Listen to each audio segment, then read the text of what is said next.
안녕하세요. 이상큐브입니다. 지난 2일 군사 전문 매체인 디펜스 뉴스는 민간 신기술을 활용한 공격 드론을 3개월에서 6개월 내에 시범 배치한다고 보도했습니다.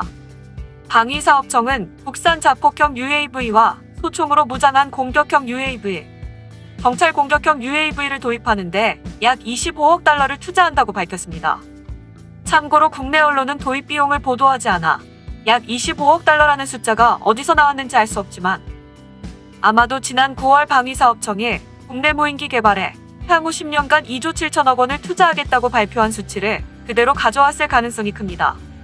국산 쿼드로터식 자폭형 드론은 접을 수 있어 병사의 백팩에 내기를 수납할 수 있고 은밀하게 적지로 침투해 중요한 표적을 파괴하는 데 사용된다고 방위사업청은 설명하고 있습니다. 쿼드로터식 자폭형 드론은 매뉴얼 모드로 조종도 가능하지만 좌표만 지정하면 오토 모드로 내기를 연속 발사하여 표적에 착탄하는 것을 기다리지 않고 병사는 즉각 이탈이 가능해 병사의 생존성도 고려한 것으로 알려졌습니다. 또한 옵토로터식으로 소총으로 무장한 공격형 드론은 5.56mm K2 소총을 탑재했으며 드론 본체에 구비된 고배율의 광학 센서로 목표를 자동 식별해 추적하기 시작하여 소총으로 목표를 공격하는 기체입니다. 이 드론은 소총 발사 시 반동을 흡수하는 장치와 이축 짐발 덕분에 비행 자세가 흐트러지지 않아 항상 안정적인 사격 자세를 유지할 수 있기 때문에 표적에 대한 명중이 높다고 밝혔습니다. 마지막으로 수직이 착륙이 가능한 틸트로터식 정찰 공격형 UAV는 2호 IR 센서나 레이저 거리계를 갖추고 있어 그늘에 가려진 목표를 주야간 구분 없이 볼 수 있고 탑재된 성형 자격탄이나 고성능 폭탄으로 목표를 파괴할 수 있습니다. 하지만 아직까지 정밀 유도 무기 운용은 불가능하다고 알려졌습니다. 또 하나 흥미로운 것은 우리 군의 장비 조달 과정과 관련한 개혁입니다. 일반적으로는 조달 계획의 입안과 군의 평가 시험과 결과에 따른 검토 후 구매 계약이 이루어져야 하므로 군 장비의 조달에는 3년에서 4년 정도 소요되는데 민간 주도로 개발이 진행되는 4차 산업혁명 기술을 신속하게 군에 도입하기 위해 마련된 것이 이번에 처음 적용된 신속시험 획득 프로세스여서 이번에 조달 예정인 3종의 무인 항공기는 조달 계획 입안 5개월 만에 군 평가 시험 실시에 필요한 계약을 할 수 있었다고 방위사업청이 설명하고 있어 앞으로 3개월에서 6개월 이내에 군 평가 시험이 개시될 것으로 보입니다. 이런 한국군의 신속한 공격 드론 배치 소식을 알리자 바로 반응한 나라는 일본입니다.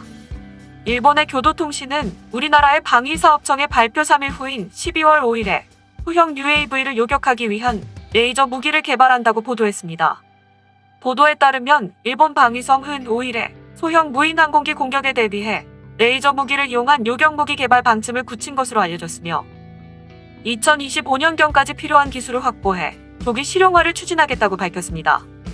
현재 레이저 무기는 안개나 분진 등이 낀 상황에서 효과를 충분히 발휘하지 못해 미사일이나 기관포 등 실탄 무기와 병용이 일반적입니다. 좀 더 까다롭게 하는 것은 주로 항공기나 미사일을 탐색해 추적하도록 조정된 센서가 소형 UAV 포착이 어렵다는 점인데 최근 UAV는 복합 재료를 사용해 레이더로 탐색이 어렵고 전동식 추진 장치를 장착한 기종도 많아 이런 기종은 적외선 시그니처가 미약해 레이저로 탐색하기 어렵습니다. 이런 특성을 갖춘 소형 UAV가 저공으로 접근해오면 쉽게 공격당하기 쉽습니다. 요컨대 소형 UAV의 위협에 대응하기 위해서는 요격 수단도 중요하지만 소형 UAV를 원거리에서 포착해 조준하는 구조도 함께 연구해야 의미가 있습니다. 중동의 여러 내전에 참전하여 드론을 상대해본 러시아는 소형 UAV를 요격하기 위해서는 항공기나 미사일 등을 탐색하기 위해 최적화된 센서의 알고리즘을 개량해 소형 UAV를 탐색해야 하고 보병 전투차 등에 탑재된 대구경 기관포나 원격 조작에 대응한 RCWS 등을 제어하는 화기관제 시스템을 개량해 공중 목표와 교전이 가능하도록 할 것과 개량한 센서가 탐색한 정보를 개량한 보병 전투차나 RCWS를 탑재한 차량과 실시간 공유하는 기술 개발이 필요하다고 주장하고 있습니다. 현재 드론 요격 시스템으로 소형 UAV에 대처하기 어렵다는 것이 러시아의 주장입니다. 그래서 러시아는 최근 새로운 UAV 시스템을 개발하고 있다고 밝혔습니다. 러시아는 나고르노 카라바프 분쟁뿐만 아니라 소형 UAV가 사용된 최근의 분쟁을 분석한 결과 각종 센서를 탑재한 무인 헬기를 띄워 저공 및 극저공으로 접근해오는 소형 UAV를 먼 곳에서 포착해 정보를 전 부대에서 공유하여 요격 미사일 유도 및 기관포 조준을 확실하게 하는 시스템 개발을 하고 있으며 이 시스템은 러시아의 첨단 기술을 접목해 구성하고 있어 단시간에 개발이 완료될 것이라고 밝혔습니다. 러시아의 새로운 UAV 시스템이 효과적인지는 불분명하지만 적어도 현재의 센서만으로는 소형 UAV에 대처하기 어렵다는 것을 말해주고 있는 증거일 것입니다.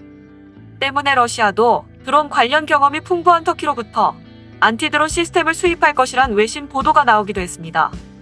내셔널워 테크놀로지스 디펜스 시스템스가 개발한 차량 탑재식 안티드론 시스템 칼카는 최대 5km 떨어진 드론을 인식해 기능을 정지시키는 능력을 갖고 있으며 군사 유닛의 이동이나 유전과 석유 등의 정제 시설과 천연가스의 파이프라인 보호, 드론을 이용한 폭발물이나 마약 등의 운반 저지, 많은 사람이 모이는 시설과 집회장의 연공 경호 등에 사용할 수 있으며 드론을 사용한 드론대 공격에 대해서도 효과를 발휘한다고 알려져 있습니다. 현재 칼카를 채용하고 있는 곳은 터키군 보안부대뿐이지만 러시아와 아랍에미리트, 카타르와 아프가니스탄, 그리고 파키스탄과 말레이시아 등으로부터 문의가 쇄도하고 있으며 실제로 러시아와 파키스탄이 칼카를 발주한 것으로 알려졌습니다. 터키의 내셔널워는 성능을 확인하기 위해 터키를 방문한 파키스탄 대표단이 칼카의 성능에 만족하고 있었다며 터키인 엔지니어의 손으로 개발한 칼카를 해외 고객에게 수출할 수 있는 것에 자부심을 갖고 있다고 말했습니다. 칼카를 발주한 러시아 기업은 자신들의 시설을 드론으로부터 보호하기 위해 사용한다고 보도되고 있지만 자국에서 같은 종류의 시스템을 조달할 수 있는 러시아 기업이 터키제 안티 드론 시스템을 일부러 조달한다는 점을 외신은 주목하고 있으며 이는 UAV 개발에서 앞선 터키의 관련 기술이나 노하우가 다른 나라보다 뛰어나다는 증거일 수도 있습니다. 이 안티 드론 시스템 칼카는 순수한 군사용 제품은 아니며 본격적인 터키군 전자방해 시스템은 방산업체 아세르산이 2009년 개발한 코랄입니다. 이 전자방해 시스템은 시리아와 리비아 내전이나 최근 종결된 나고르노카라바흐 분쟁 때 사용됐었으며 2019년 시리아 내 쿠르드족 세력에 대한 터키군의 군사작전인 평화의봄 작전에 결정적 역할을 했다는 평가를 받고 있으며 현재는 후계 버전 개발이 진행 중인 것으로 알려졌습니다. 일본 방위성은 소형 UAV를 확실히 포착하기 위해 어떤 구조를 생각하고 있는지 밝히고 있지 않기 때문에 의문이지만 소형 UAV는 포착 유도와 조준만 할 수 있다면 기존 병기로 대처가 가능하므로 다른 나라에서는 레이저 무기 개발보다는 소형 UAV를 원거리에서 포착하여 조준하는 구조를 먼저 개발하고 있습니다.